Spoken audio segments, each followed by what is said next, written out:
Hi, my name is Ed Nodland. I am the co-founder of Jetstream Innovation, the makers of GapCross, a flexible audit platform.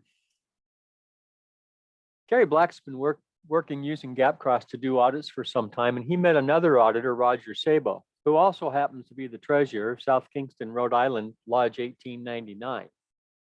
Roger and Gary worked together to develop an assessment based off of the Elks Auditing and Accounting Manual.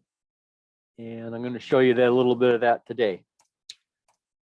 The Grand Lodge requires quarterly audits. And as you know, efficient, thorough audits are good business practice. This audit implements the guide for reviews by Lodge auditing and accounting committees. A lot of information can be embedded into the audit process in the form of tips that help auditors answer questions, as well as something called references. References can link out to all sorts of different types of information, particular pages inside of the auditing guides, additional videos, training videos, and things like that. So as time goes on, more and more knowledge can be embedded into this particular audit. You can also track corrections and all the way through to close. You can produce professional and consistent reports at a click of a button. And this gives you consistency from quarter to quarter, and if applicable, across districts. All of this results in considerable time saving. Once an audit is done, it can be converted to a permanent record and securely stored for future reference. This is the basic assessment process, and I'm going to step through it real quickly. An audit's initiated, and the first thing you got to do if you're going to do an audit is either develop that audit program, get set up, build your checklist or something like that. In this case with GapCross, I'll jump out here to it real quick. I'll go into our marketplace dashboard. Carrie and Roger have already developed this. Scroll down, find the Elks Lodge. You want to use it for 3 months or use it for the whole year. Select your choice. You get to do as many audits as you can during that period. Click the buy button, fill everything out, and you'll have that audit ready to go. Once you're in there, now you're going to conduct the audit assessment and then report findings. So we'll go back and take a quick look at that. So here I am inside of the audit itself. I'm on a particular question. Do the deposits reconcile with the secretary's receipts? You can see the previous questions, following questions.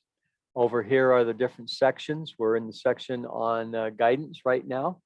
I can also see up here that 48 of the 50 questions in this particular one have already been answered.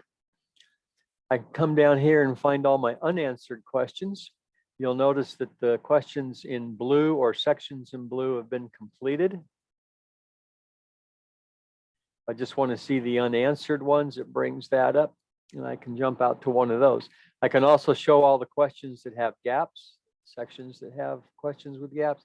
And I can jump out and find a question with a to-do item left to be completed. So I'll jump in here. You notice on the side, if I check here and check off that item as being done, it goes away from that list. Also in here, the auditor can put in comments, set flags, to-dos, which we already saw, auditor-only comments. And to add a flag, I simply go in. There's 4 basic types. This one's had an additional type put in. You can add your own new flag types of attention ER. So an attention ER flag was set. The voucher system needs reviewed and improved. There's a to-do item to meet with the ER to discuss these improvements. So let's go back to the process. And before I do that, and to create a report at any time, I just jump out here. I click the report button, and here it is all generated. I can see, correct items, incorrect items. If I go down to the appendixes at the bottom, flags is checked to be in the appendixes. I'll take that off.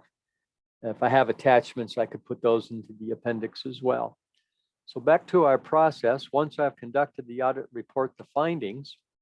Now we can implement any corrective actions. We can share the assessment with others, the secretary or treasurer, and they can go in and respond to the corrective actions that were found. They can add in a reply. They can attach documents or images of those corrections. And following that step, then the auditor can go back in and validate those corrections. Once the corrections have been validated, the whole audit can then be secured as a permanent record and a final report generated. At any time you're in a report, you can click one button and it'll generate a PDF as well.